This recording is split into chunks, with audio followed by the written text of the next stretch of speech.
you our current Teacher of the Year. A few years ago, we started the tradition of having our Teacher of the Year speak at our Tales Assembly. And this year, it is Mr. Schott. And I'd like to tell you what some of our students say about Mr. Schott. Mr. Schott is a great teacher. The way he teaches is clear and makes math easy. He clears anything up if someone doesn't understand and offers time outside of class to help. Mr. Schott is always ready and willing to help anyone in need. He always finds new ways to keep the class interesting and effectively having us learn more. Another student commented, Mr. Schott should be the teacher of the week because he helps me and everyone else understand math. He also cracks a joke or two here and there.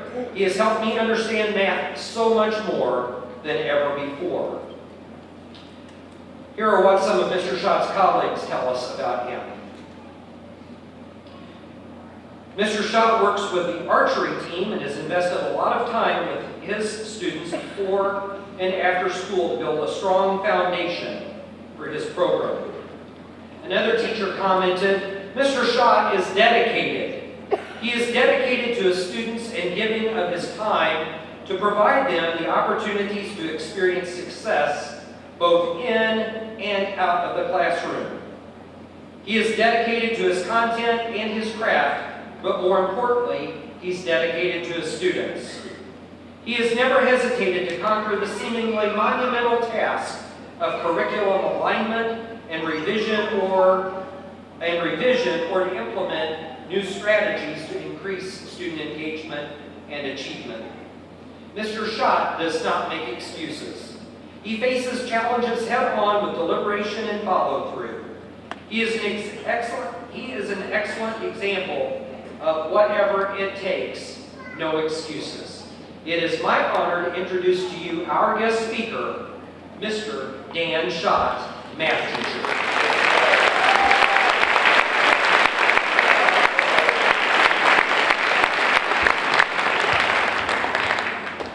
Thank you. Welcome. The time to be awesome is now. Let me repeat that. The time to be awesome is now. Over the past few years, you've heard a few speeches at the Tales Assembly. You've heard about some steps needed to be successful, what it is like to stand on the shoulders of giants and have it help to propel you. And last year, you learned about knowing your why and how that makes what you do more impactful. No matter how much I would love to repeat those speeches, every year is a new year, and plagiarism is wrong. However, the time to be awesome is now. So instead, I looked at what I might know and what knowledge I might possess to impart to others. I could talk about math, teaching, my love of superheroes, but instead, I decided to talk about something that most students do not know about me. I decided to talk about my time instructing martial arts classes. Before anyone asks, I will not be showing you any moves, nor am I going to break anything, because there are probably many students in this room that could do so much better. Age does not always bring a benefit to physical ability. Instead, I'm going to be talking to you about my training principles. These training principles are a foundation for not only how you should train in martial arts, but also how you should act in everyday society. Those principles are, be polite, be patient, be alert, be brave, do your best, and respect yourself and others. Every new white belt is given these principles and are expected to memorize them before their first belt testing. They are to use these principles to improve themselves, not only physically, but emotionally as well. The first one you learned about in preschool or kindergarten, be polite. It is simple, something that everyone should know, but instead forgets in moments of anger or disagreements. Always remember that everyone you meet is fighting a battle you know nothing about, and a kind word can go a long way. Being polite is as simple as saying hi, hello, good morning, or good afternoon. No one is ever going to be offended by having a stranger say hello to them. It is usually the less thought out words after that become the problem. Saying simple, polite words have shown to make people happier, as well as improve the attitudes of others around them. Case in point, last year at a Missouri Middle School, 2 girls took a school club project of 2 weeks and extended it for the rest of the year. This project was like a pass-it-on situation. When one student opened the door for them, they realized how welcome that made them feel. For a week, the 2 girls decided to hold the front doors of the school open and greet every student and staff member that entered.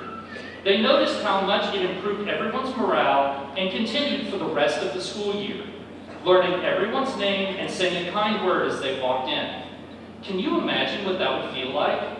Being accepted every day of the week by people who know your name. That would be awesome. And just as simple as saying hi. Well, the time to be awesome is now. Be patient. In today's society, nothing is more important than now.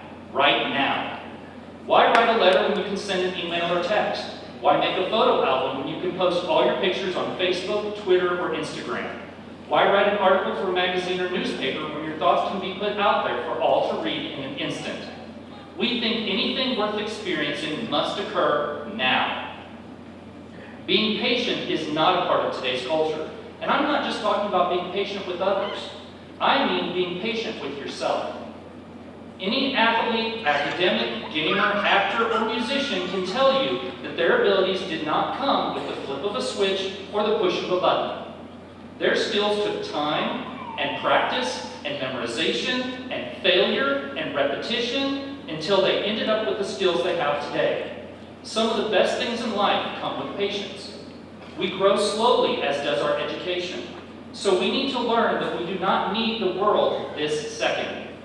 And if something does not come together, not all is lost. Some topics take time, and having the patience to experience our own growth is awesome. Because the time to be awesome is now. Be alert. We hear statements like, if something feels wrong, then it probably is. Look out for each other. Don't just look right. That last one I learned from Mr. Reeves. These are all statements that remind us to be alert. Knowing what is happening around you is essential to life. It helps you learn important facts like what is safe and what is not. In classrooms, we learn many years of formulas, structures, theories, and rules, and that is just math and science.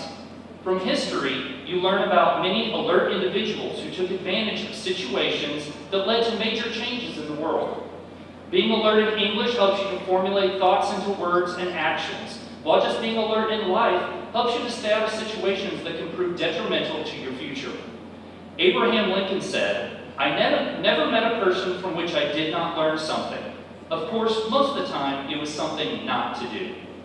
Even though his quote ends there, I want to add that knowing what not to do is still learning. So be alert in everything and every situation. Constant learning is awesome, and the time to be awesome is now. Be brave. The word is usually misunderstood. Being brave is not being the toughest person in the room. Bravery is not the same as being fearless. It is actually the opposite. Being brave is having fear, recognizing it, and moving forward anyway. This is why being in the military is known as being brave. People signing up to defend others, be sent anywhere in the world, and maybe not make it back. They know what they are signing up for. They fear possible negative outcomes, and they do it anyway. Cops, firefighters, and first responders are all brave. You do not have to join any of these groups to be brave. You can be brave yourself in many ways. In the classroom, you can ask questions that may bring attention to yourself when not being noticed is your way of life. Answering a question in class when you are not sure you're right. Standing up in front of over 1,000 people and giving a speech is brave. I'm feeling the bravery right now. Standing up for someone else who is being bullied when you know you could end up in the same situation as them. Breaking up a fight instead of standing there and videoing it. Standing up for what is right and not just what is popular is brave. Notice, none of these examples involve proving yourself or speaking your thoughts on Instagram, Facebook, or Twitter, or getting revenge on someone who wronged you. Being brave involves something good that will help yourself and others in the face of adversity and fear. And that is awesome. Bravery is needed, since the time to be awesome is now. Do your best. We are in jacket country. where the sounds of whatever it takes, no excuses can be heard. This reminds us that just getting something done means nothing. It is not our best work. Everyone can be mediocre or subpar. Anyone can find the easy way. However, doing your best is the only way to live without regrets and know your full potential. We are asked to do our best in many areas of life, be it from teachers, coaches, principals, or parents. Sometimes we think our best is so much better than anyone else, and sometimes our best doesn't seem like enough. That is when we need to realize that comparing our best against others will never leave us happy. Everyone has different abilities and different levels, and my best is never the same as yours, and your best is not the same as mine. We usually do our best in what is fun and enjoyable. What if we did our best in things that are not fun? How awesome could we be if we did our best in everything we do? Because the time to be awesome is now. Finally, respect yourself and others. Notice the order of this statement. Respect yourself comes first, and then respect others. I have been in education for 17 years now, and it becomes more and more evident every day that students and adults do not know how to respect themselves. We hang around people who treat us badly, call us names, and ignore us. Instead of staying away from those people, we keep coming back to the same treatment. If we respected ourselves, we would walk away and find those who would treat us well. We would not call ourselves names thinking it is a joke. We would not call ourselves negative words thinking it makes us more powerful. Any negative thing you call yourself just makes it fair game for others to call you those same things. And it never feels good when others are calling you those names. Therefore, to respect yourself means no longer calling yourself dumb, or stupid, or ugly, or an idiot. Respecting yourself means knowing you have faults, but knowing those faults do not define who you are. Everyone in this room deserves to be treated well. Everyone. And once you know what it means to respect yourself, then you can respect others as well. Knowing that you have faults allows others to have faults. Not judging yourself means that you can learn to not judge others. Noticing that your differences are okay will let you see that others' differences are just as good. Usually, people who truly do not respect themselves have the hardest times respecting others as well.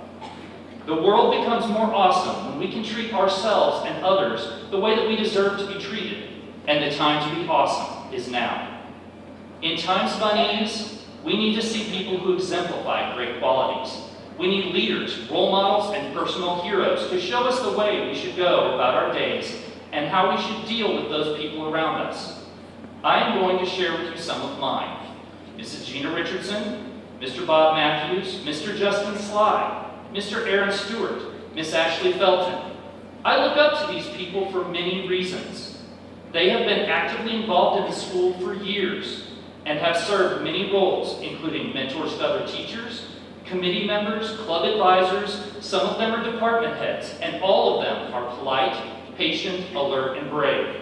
They do their best, whatever it takes, no excuses, and respect themselves and others. It should be no shock to anyone that at some point in their career, they have all been Teacher of the Year, and have all stood on this stage giving a Tales Assembly speech. Overall, they are awesome. I advise you to seek out your own role models and personal heroes that embody the principles. There are many students, parents, teachers, administrators, and community members that exemplify them. Let them guide you to be polite, be patient, be alert, be brave. Do your best and respect yourself and others. In other words, be awesome, because the time to be awesome is now.